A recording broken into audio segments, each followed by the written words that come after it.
Actually मैंने यहाँ तुम्हें इसलिए बुलाया है। अगर तुमने कहा कि तुम्हारा बाप या तुम्हारा रिश्तेदार शादी के लिए तैयार नहीं है तो मेरा दिमाग खराब हो जाएगा। एक साड़ी में आना, रानी की तरह रखूंगा मैं तुम्हें। एक्चुअली से साड़ी पहनना नहीं आता बॉस। तू कौन है? मेरा फ्रेंड। ये देखो रे, हमको मारने के लिए एक लौंडा लाई है। मुझे जानता तो है ना? जानता हूँ बॉस, लेकिन पहले मैं अपना इंट्रोडक्शन दे दूं, फिर बात करेंगे।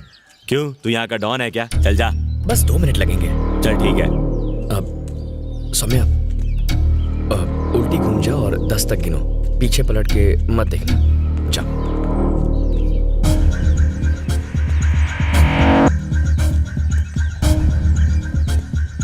मेरा नाम जयंत है। हाँ तो 1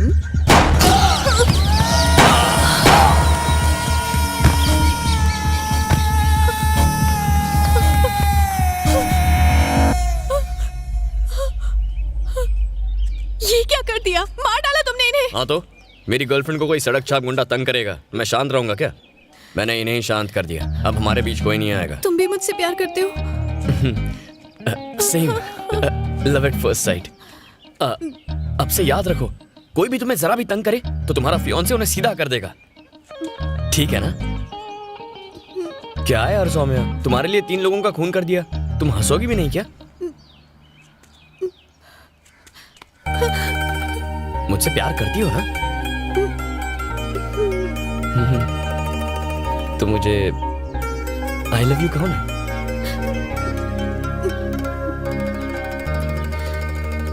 आई लव यू।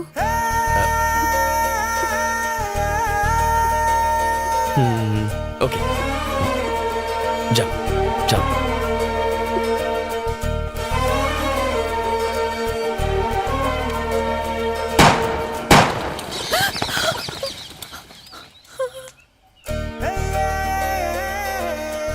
जाओ ना।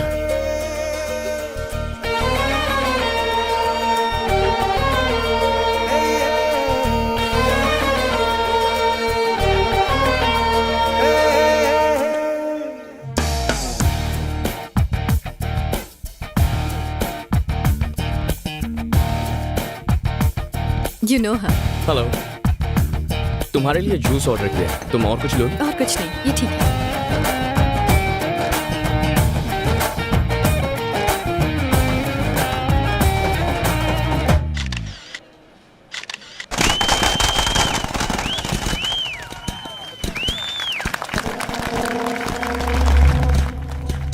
दोस्तों, आज मेरे जीवन में डबल खुशी का दिन है। पहली, आज मैंने अपने हाथों से रामास्वामी जी के पुतले का उद्घाटन किया, और दूसरी, रामास्वामी जी के पोते सेल्वम आज हमारी पार्टी में आ गए हैं। मैं दावे के साथ कह सकता हूं कि हम फिर से इस स्टेट में हमारी सरकार बना कर रहेंगे।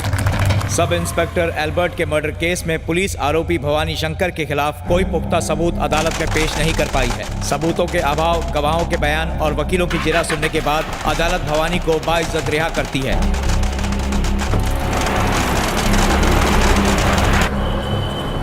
आज उस लड़की को उठा रहे हो ना जिस पर महा का दिल आया था? आज ही उठेंगे।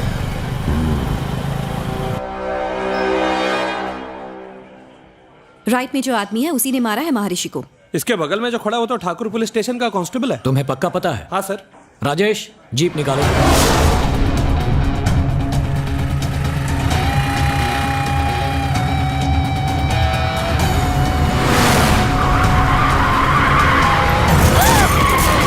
दीदी!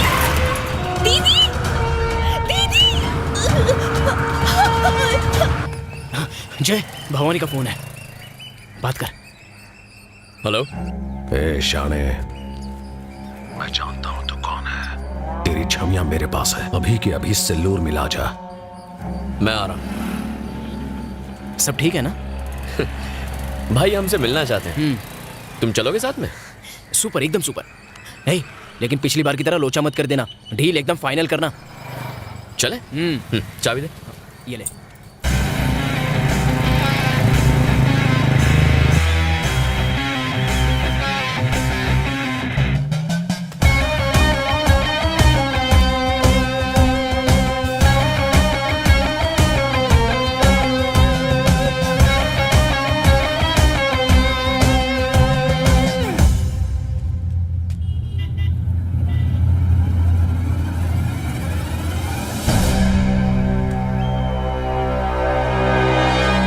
ऐसे क्यों खड़े हैं जैसे राशन की दुकान में केरोसिन मिलने वाला है? सालों पुलिस वालों, मुझे सब पता है कि महर्षि को किसने मारा। भाई ये क्या कह रहे हो? हम तो आपसे सेटिंग करने आए हैं, झगड़ा मैंने ही करने ठोका है महर्षि को।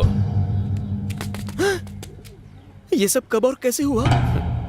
और सिर्फ उसे ही नहीं, बबलू शेट्टी को भी उड़ा है, और तेरे साथ भी यही करने वाला हूँ। गई जमीन हाथों से। खत्म कर दो साले को। यहाँ जमीन के साथ साथ जान के भी लाले हैं।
Drop the gun. बहुत हिम्मत है तुझमें। तू अपनी मनमानी करेगा? किसके कहने पर कर रहा है तू ये सब? कमिश्नर ऑफ पुलिस, समझ गए? I am Jayant Swami, ACP special branch. ये एक अंडरकवर ऑपरेशन है एल्बर्ट के लिए।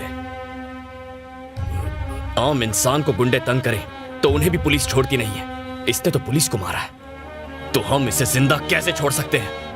इसीलिए मैंने उन सबको बीच सड़क में मारा है। ईमानदार पुलिस वाले को मारकर ये लोग खुद को शेर समझते हैं सर। आज उसी ईमानदार पुलिस वाले के लिए इन्हें खत्म करना उतना ही जरूरी है। आज के बाद इस शहर का हर एक गुंडा, हर एक बदमाश पुलिस से आंख मिलाने से पहले डर के मारे कांप जाएगा। तभी इस वर्दी की इज्जत रहेगी। ये खत्म तो इस शहर का जुर्म भी खत्म। तुझे क्या लगता है मुझे मारने से गुंडागर्दी खत्म हो जाएगी? आगे भी ये चलता रहेगा। ऐसा फिर होगा। अपनी मौत को देखकर हमें डरा रहा है। आज से तेरी कहानी खत्म।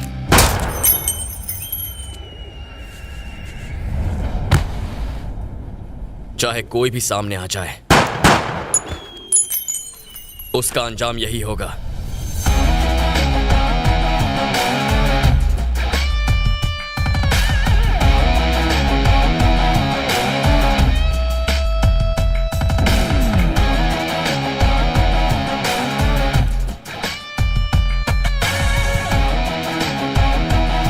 सेल्वम मुझे मत मारो, छोड़ दो। मैं तुम्हें पैसे दे दूंगा। यकीन कीजिए मेरे पास देने के लिए पैसे नहीं है। सेल्वम मुझे मत मारो प्लीज।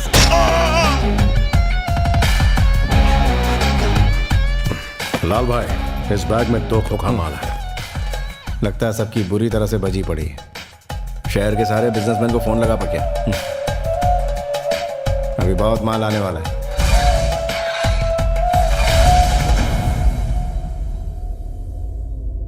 जब तू पुलिस के पास गया तभी तुझे उड़ा देना चाहिए था। तेरी वजह से हमारा खास आदमी भवानी मारा गया। उसको मारने वाले सब इंस्पेक्टर को हमने ऊपर पहुंचा दिया, तो उसकी वजह से पुलिस ने भवानी और उसके सारे आदमियों को मार डाला। इस बार माफी की कोई गुंजाइश नहीं।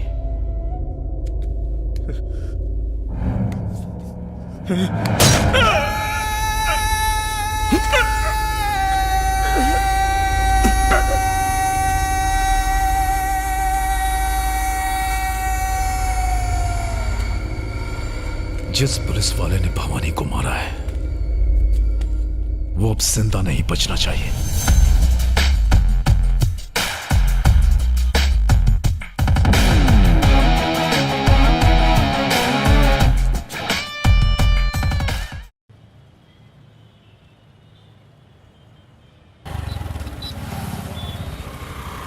मैंने ब्रिज क्रॉस कर लिया है, 2 मिनट में आ जाऊंगा। ठीक है मां। यार कल तो तूने पी भी नहीं थी, तो फिर तेरी बीवी ने तुझे क्यों पीटा? क्यों जले पे नमक छिड़क रहा है? हुआ ये कि कल मैं और मेरी बीवी मंदिर गए थे। हाँ। तभी अचानक एक बंदर ने हमारे सामने से रोड क्रॉस किया। ठीक है। उसे देख के मेरी बीवी बोली, देखो देखो तुम्हारा रिश्तेदार कैसे रोड पर आवारा घूम रहा है। अब ये सुन के मैं क्या चुप बैठता? मेरी खसक गई। मैंने बोला ससुर जी पाए लागू, बस फिर क्या। अबे तू भी ना मुंह बंद नहीं रख सकता अपना। अरे अपनी भी तो प्रेस्टीज का सवाल बन चुका था यार। कैसे हो बेटा, सब ठीक है ना? मैं बिल्कुल ठीक हूँ। आ गए? हे कैसी हो? मौसी जी, ये भैंस दिन में कितना लीटर दूध देती है? अरे बेटा, ये भैंस नहीं, ये तो गाय है। अरे मौसी जी, वो तो मैं भी जानता हूँ। मैं तो दूध निकलने वाली इस भैंसे की बात कर रहा था। इतने प्यार से मेरी तरफ ना देखो, गाय नाराज हो जाएगी। अरे दूध निकालो, नहीं तो अंदर चला जाएगा।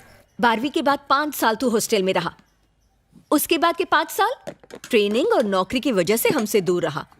तुझे हमारी परवाह है भी या नहीं? हाँ, हमें डायबिटीज है या ब्लड प्रेशर है, हम कौन सी दवाई खाते हैं, दिन में कितनी बार खानी पड़ती है, तुझे कुछ पता होगा ही नहीं, है ना? आपका बड़ा बेटा है ना इन बातों का ख्याल रखने के लिए। हाँ हाँ, मेरा बड़ा बेटा मेरी आंखों का तारा है। तू तो सिर्फ पैसे भेजता है, पर घर की हर जिम्मेदारी चाहे छोटी हो या बड़ी, ये सेल्वम ही हमेशा उठाता है। माँ, आपके बड़े बेटे को लोग सिर्फ यहाँ जानते हैं। कभी मदुराई आकर मेरे बारे में लोगों से पूछिए, वो कहेंगे धन्य है वो माँ जिसने ऐसे संस्कारी बेटे को जन्म दिया। मेरे नाम की माला जपते हैं वहाँ। वाह, अपने मुंह मियां मिट्ठू होना कोई तुझसे सीखे। माँ, जय को कम से कम चैन से खाना तो खाने दो। अरे मेरे लिए जरा दाल लेकर आओ। सुनो, तुम मेरी बात मानो, यहीं रहो आराम से एक राजा की तरह। अरे राजा ही तो है। आजकल त्रिची में अपना साम्राज्य फैलाया हुआ है। आप इतना चौंक क्यों गए? भवानी और उसके 2 टके के गुंडों ने मदुरई में दहशत फैला के रखी थी। लोगों के नाक, कान और सर में दम करके रखा था। फिर क्या हुआ पता है? सीधा एनकाउंटर कर डाला। किसने? ये आपके भाई ने ही तो किया। आप कहाँ रहते हो उससे फर्क नहीं पड़ता, आप क्या करते हो उससे पड़ता है। आपके भाई की वजह से मदुरई के लोग टेंशन फ्री हो गए।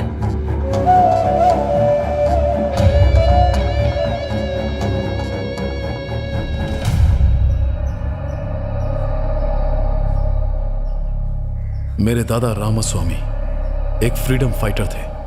उन्हें 4 बार मिनिस्टर बनाया गया था।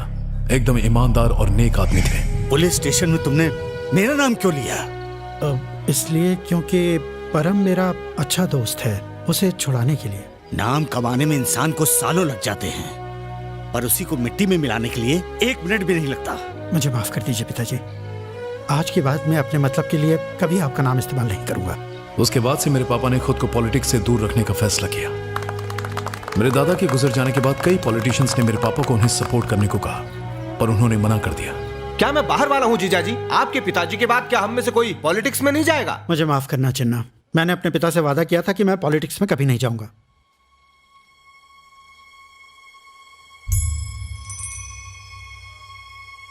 वादा तोड़ने की कोई जरूरत नहीं है। मैं आपके बेटे सेल्वम चिन्ना को ले मामा जा ने रहा हूं। मुझसे चलो, पूछे चलो, बिना चलो, मेरे लिए चलो। फैसला कर लिया। उस दिन से मेरी जिंदगी पूरी बदल गई। चिन्ना मामा को जिताने के लिए मैं हर दरवाजे पर वोट मांगने गया। तब मैंने जाना कि लोग मेरे दादा की कितनी इज्जत करते हैं। उस इलेक्शन में मेरी वजह से चिन्ना मामा जीत गए। अगले 4 सालों में उन्होंने दौलत, शोहरत और रुतबा कमाया। ऐसे पैसे और पावर का क्या फायदा? हमारी बिरादरी के लोग सिर्फ रामास्वामी के परिवार को ही पूछते हैं। जो भी हो, अगर वो परिवार आपकी मदद नहीं करता तो आप इलेक्शन नहीं जीतते। रामास्वामी के परिवार को अपनी तरफ करना ही होगा। तुम जाके सेल्वम के दिमाग में पॉलिटिक्स का कीड़ा छोड़ो। इस इलेक्शन में तुम्हारे लिए करोड़ों रुपए बहा दूंगा। अरे गहरे तुम्हारे दादा का नाम लेके जीत जाते हैं, फिर तुम खुद इलेक्शन क्यों नहीं लड़ते? तुम अगर लड़ना चाहते हो जरूर लड़ो, लेकिन एक बात याद रखना, पॉलिटिक्स में कमाया 1 रुपया भी मेरे घर में नहीं आना चाहिए। और हाँ, मुझसे किसी भी तरह की मदद की उम्मीद मत रखना। ठीक है पापा। मैं ये सोच के इलेक्शन में खड़ा हुआ कि मिस्त्री सेठ मेरा पूरा साथ देंगे, लेकिन उन्होंने मुंह मोड़ लिया। उस वक्त मेरे दोस्त लाल ने मेरी मदद की और दिन रात मेरे लिए प्रचार किया। मैंने हर बड़े के पैर छुए, उन्हें इज्जत दी, लेकिन मेरे दादा के नाम के बावजूद चिन्ना मामा के पैसे की ताकत के आगे मैं टिक नहीं पाया। वो भारी मेजोरिटी से जीत गए। सिर्फ नाम के जोर पर कोई जीत नहीं सकता सेल्वम, पैसों की भी जरूरत पड़ती है। ये 1000 का नोट रख लो, ये तुम्हें पैसों की याद दिलाता रहेगा। हारने के गम से ज्यादा हर अहरे गहरे की नसीहत मानो मुझे कांटे की तरह चुभती थी। जो भी होता है अच्छे के लिए होता है सेल्वम। पॉलिटिक्स आसान चीज नहीं होती। तुम्हारी इलेक्शन हारने की वजह से मेरी सहेलियां मुझ पर हंस रही थीं। पॉलिटिक्स आप जैसे लोगों के लिए नहीं बनी है भैया। सब कह रहे हैं कि तुम्हारी हार एक तरह से रामास्वामी की हार है। अपने खानदान पर कोई कलंक ना लगे, इसीलिए मैंने कभी पॉलिटिक्स ज्वाइन नहीं की। पॉलिटिक्स में कुछ बड़ा करने की चाह ने मुझे अंदर से झकझोर दिया था। मैं हर उस इंसान को नीचा दिखाना चाहता था जिसने मुझे जली कटी सुनाई थी। पॉलिटिक्स में पैसों की अहमियत को मैं जान चुका था। इसीलिए मेरे दोस्त लाल ने मुझे भवानी से मिलवाया। हमने शहर के हर बिजनेसमैन से पैसे मांगने शुरू किए। जो पैसे नहीं देता हम उसका कत्ल कर देते। इलेक्शन लड़ने के लिए हमने बिजनेसमैन से 30 करोड़ रुपए वसूल लिए थे। उसके बाद मैंने लाल को जानबूझकर चिन्ना से नजदीकियां बढ़ाने को कहा। अब मैं चिन्ना के करप्शन के सारे पैतरे अच्छे से जान गया हूं। मैंने ठान लिया कि अब मैं मिनिस्टर बन के ही दम लूंगा। सुनिए सुनिए, आपका फोन। हेलो सेल्वम, जिस पुलिस वाले ने भवानी और उसके आदमी को मारा वो और कोई कोई नहीं बल्कि जानता हूं मेरा भाई है। अब हम क्या करें? उसे सिर्फ सब इंस्पेक्टर के मर्डर के बारे में पता है। कल वो त्रिची वापस जा रहा है, घबराने की कोई जरूरत नहीं है। रखता हूं। ठीक है।